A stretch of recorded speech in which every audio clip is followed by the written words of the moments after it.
Assalamualaikum warahmatullahi wabarakatuh. Saya Fedra Widyadana Aji dari kelas L3 nomor presensi 7 SMAN 5 Malang akan menjelaskan tentang sejarah Kapten Sebastian Elcano dan jalur pelayarannya untuk memenuhi tugas sejarah Indonesia. Kita langsung saja ke bagian yang pertama, yaitu biodata Kapten Sebastian Elcano.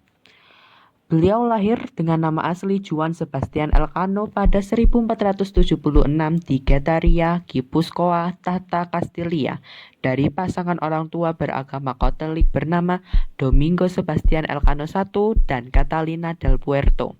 Kebayangsaannya sesuai dengan tempat lahirnya, yaitu Basque Kastilia.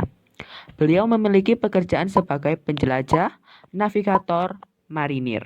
Karena pekerjaannya tersebut, beliau dikenal dengan yang pertama mengelilingi bumi secara harfiah.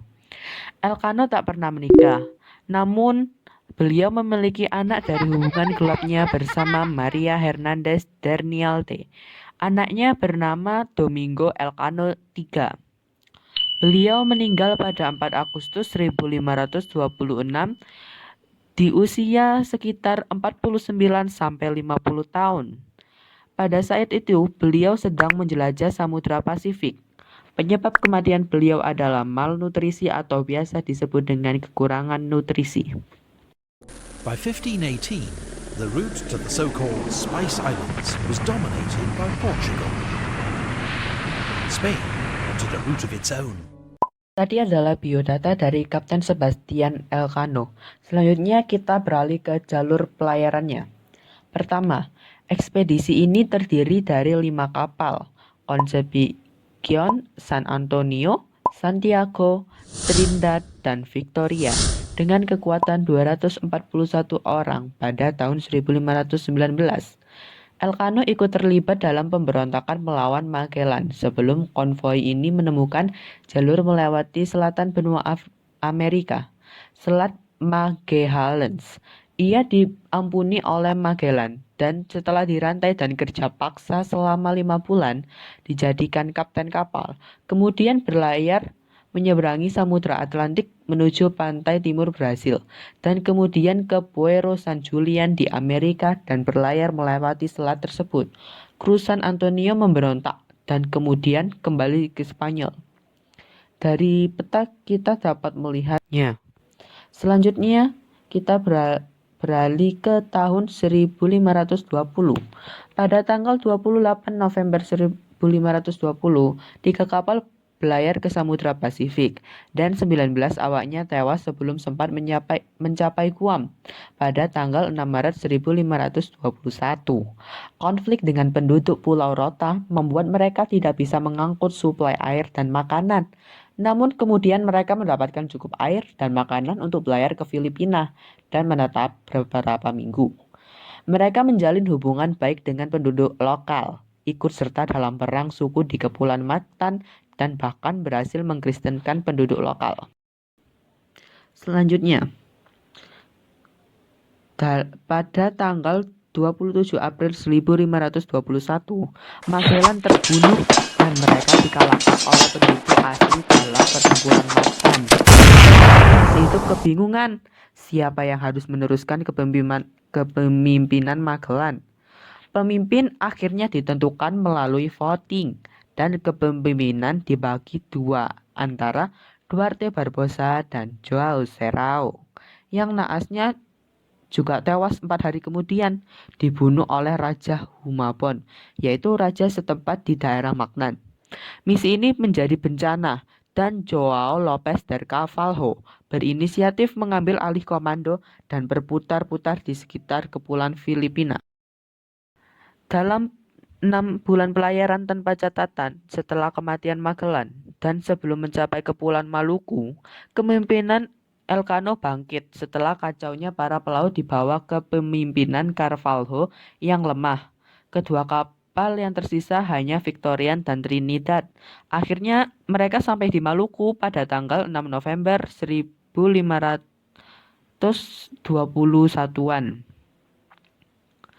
Mereka mengisi kembali makanan dan air, mengisi kargo dengan cengkih dan pala. pada tanggal 18 Desember, kapal mereka kembali berlayar.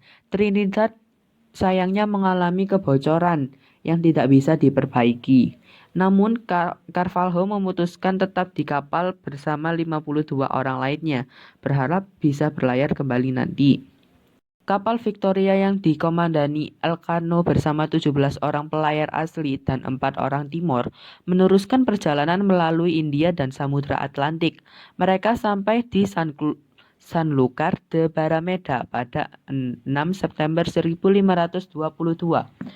Antonio Pigafetta, seorang terpelajar dari Italia, adalah salah satu kru Magellan dan Elcano. Ia menulis catatan perjalanan ini. Menurutnya perjalanan ini mencapai 81.449 km. Saat Elcano dan kru kapal yang tersisa sampai di Sanlúcar de Barracuda Spanyol menggunakan kapal Victoria, mereka semua disambut hangat oleh penduduk setempat.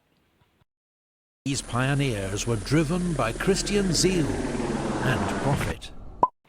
Oke, kita lanjut di tahun 1525. Pada tahun 1525, Elcano kembali melaut dan ikut serta dalam ekspedisi Loasia. Ia diangkat sebagai pemimpin ekspedisi bersama Garcia Jofre de Loasia sebagai kapten, mengomandani 7 kapal dan berlayar untuk mengklaim Hindia Timur di bawah kekuasaan Raja Karl V. Sayangnya keduanya akhirnya gugur dalam pelayaran akibat malnutrisi di Laut Pasifik. Tapi mereka yang bertahan berhasil mencapai tujuan dan kembali ke Spanyol. Whoever controlled their trade was guaranteed immense wealth. Raja Spanyol menganugerahi Sebastian Elcano bintang penghargaan berupa globe bertulisan bahasa Latin Primus Circumedistime, yang artinya dalam bahasa Indonesia, kau yang pertama kali telah mengitariku, dan uang pensiun tahunan. Itu saja yang bisa saya jelaskan mengenai jalur pelayaran Sebastian Elcano. Jadi kesimpulannya, Sebastian Elcano adalah pengganti pemimpin Magellan saat Magellan terbunuh di Pulau Mactan. Ia mulai memimpin pelayarannya tersebut dari Pulau Mactan sampai ke pulau Sanlúcar de Barrameda. Namun saat mengitari Samudra Pasifik tersebut, Sebastian Elcano dan beberapa awak kapalnya meninggal karena kekurangan malnutrisi, sehingga dilanjutkan oleh awak kapalnya yang ada dan kembali ke Spanyol. Mungkin itu saja yang bisa saya sampaikan. Mohon maaf bila ada kesalahan dan mungkin ada informasi yang kurang. Jika ada informasi yang kurang atau informasi tentang Sebastian Elcano yang Anda tahu, silakan tambahkan ke dalam kolom komentar.